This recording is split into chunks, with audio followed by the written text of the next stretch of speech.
வணக்கம் மகளே. நாமக்கல் மாவட்டம் சேத்தமங்கலம் காந்திபுரம் பகுதியை சேர்ந்தவர்தான் முத்தையா, வயது 25. இவர் ஒரு கூலி தொழிலாளி. இவரது மனைவிதான் ஸ்னேகா, வயது 22.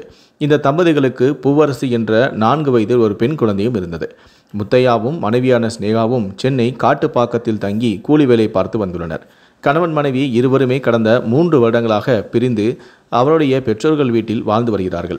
ஸ்னேகா சென்னை காட்டுப்பாக்கத்தில் கூலி வேலை செய்தபோது அங்கு வேலை பார்க்க வந்த நாமக்கல் மாவட்டம் சேத்தமங்கலம் காந்திபுரத்தை சேர்ந்த சரத்குமாருக்கும் இவருக்கும் இடையே பழக்கம் ஏற்பட்டு அது நாளடைவில் கள்ளத் தொடர்பாக மாறியது.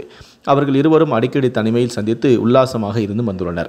இந்த நிலையில்தான் கடந்த 4 நாட்களுக்கு முன்பு ஸ்னேகா தனது குழந்தையான பூவரசியை விட்டுவிட்டு சரத்துடன் சென்னையிலிருந்து பெற்றோருக்கு தெரியாமல் நாமக்கல் வந்துள்ளார். இந்த தகவல் முத்தையா மற்றும் ஸ்னேகாவின் குடும்பத்திற்கு தெரிய வந்துள்ளது.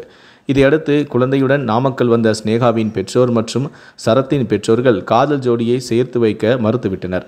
இந்த நிலையில்தான் ஸ்னேகா தனது குழந்தையான பூவரசியை அழைத்து கொண்டு பரமத்திவேலூர் அருகே உள்ள தன்னுடைய உறவுக்கார பெரியம்மா மகள் வீட்டிற்கு சென்றிருக்கிறார். நேற்று மதியம் ஸ்னேகாவும் அவரது பெரியம்மா மகளும் சேர்ந்து தூங்கிக் கொண்டிருந்த குழந்தையான பூவரசியை அழைத்து கொண்டு அந்த பகுதியில் உள்ள விவசாய தோட்டத்தில் உள்ள கிணற்றில் சென்று குழந்தையை தூக்கி கிணற்றில் வீசியுள்ளனர். குழந்தையின் அலறல் சத்தம் கேட்டு அங்கு வேலை செய்து கொண்டிருந்தவர்கள் ஓடி வந்து பார்த்தபோது குழந்தை கிணற்றில் மூழ்கியது தெரிய வந்தது. உடனடியாக அங்கு இருந்தவர்கள் உதவியுடன் கிணற்றில் வீசிய குழந்தையை மேலே தூக்க முயற்சித்துள்ளனர். ஆனால் அதற்குள் குழந்தையோ இறந்து மிதந்துள்ளது. பின்னர் இது குறித்து வேலூர் போலீசாருக்கு தகவல் தெரிவிக்கப்பட்டது.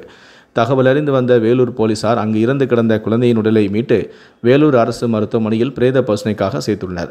இதையடுத்து குழந்தையை கிணற்றில் வீசி அங்கிருந்து தப்பி ஓடிய கொலை செய்த தாயான ஸ்னேகா மற்றும் அவரது உறவுக்கார பெண் ஆகிய இருவரையும் போலீசார் கைது செய்து தற்போது விசாரணை நடத்தி வருகிறார்கள். இந்த சம்பவமானது அந்த பகுதியில் பெரும் பரபரப்பையும் அதிர்ச்சியையும் ஏற்படுத்தியுள்ளது.